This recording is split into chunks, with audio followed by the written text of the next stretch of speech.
Why are Jewish people seen as so smart?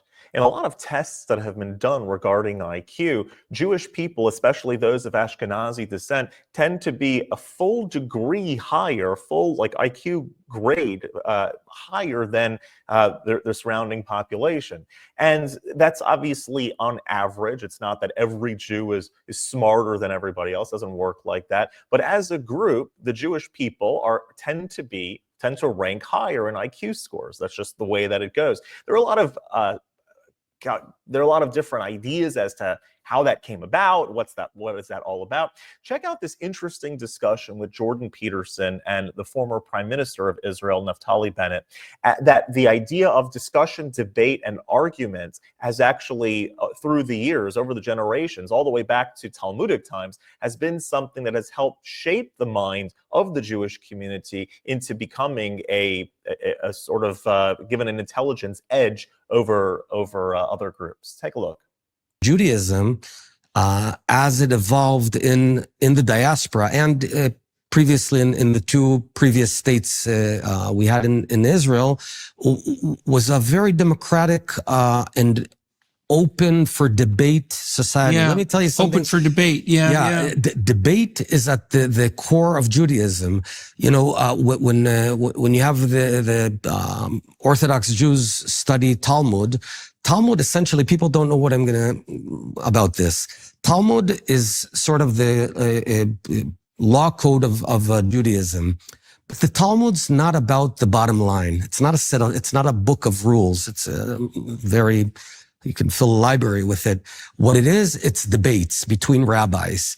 They debate the most arcane, strange topics, but no one cares about the bottom line. You learn to debate. It's a very intellectually challenging thing. It's like a combination of mathematics and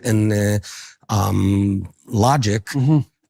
But it's all about debate. And then 400 years later, rabbis in Europe continued or in North Africa continued the debate. It's layers of debate. And the method of study in Judaism is also unique. It's called chevruta. Here's how they taught Jews for millennia. Two guys sit one next to another and learn together and debate. That's what they do. You don't sit, the structure was not a teacher in a classroom. And we've been doing this for thousands of years.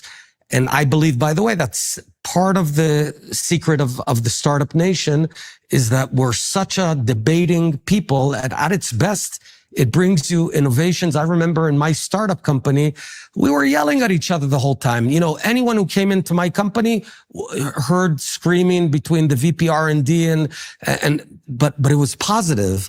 At its worst, it can tear apart societies when the debate is not for the right reasons. Mm-hmm, mm-hmm. Yeah, well, so that means upward-oriented debate. Well, it seems to me that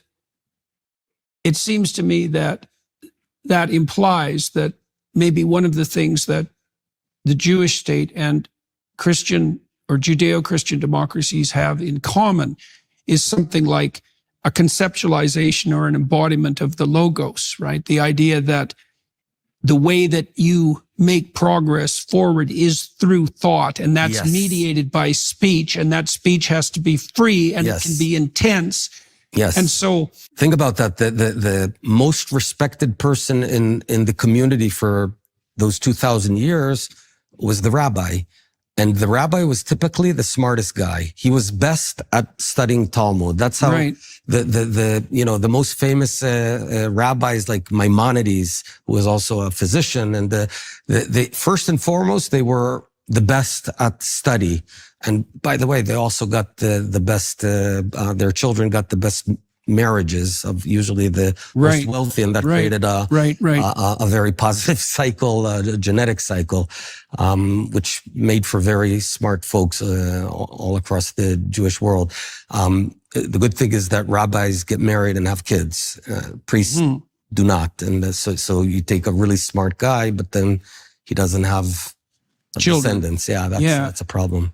Yeah, yeah. By the way, in Israel today, Israel is the only Western country in the world with positive demographic That's a remarkable growth. thing too. It is. And I wonder why. Why do you think? I don't know. You don't know. I don't know. I have all kinds of ideas. By the way, people think it's only because of the ultra-Orthodox, because they do have a lot of kids. But even if you carve them out, the secular are also net positive. You need 2.1 to retain a population.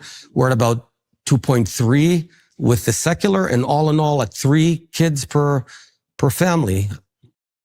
So this is certainly not the end-all and be-all reason why Jews tend to score higher on IQ tests. But if you have over many generations an environment, an atmosphere that is geared around intellectual endeavor and geared around being able to have independent thought and defending your ideology and being able to think about debate and then counter debate what the other person is thinking, it does certainly enhance a person's ability to think in a real way.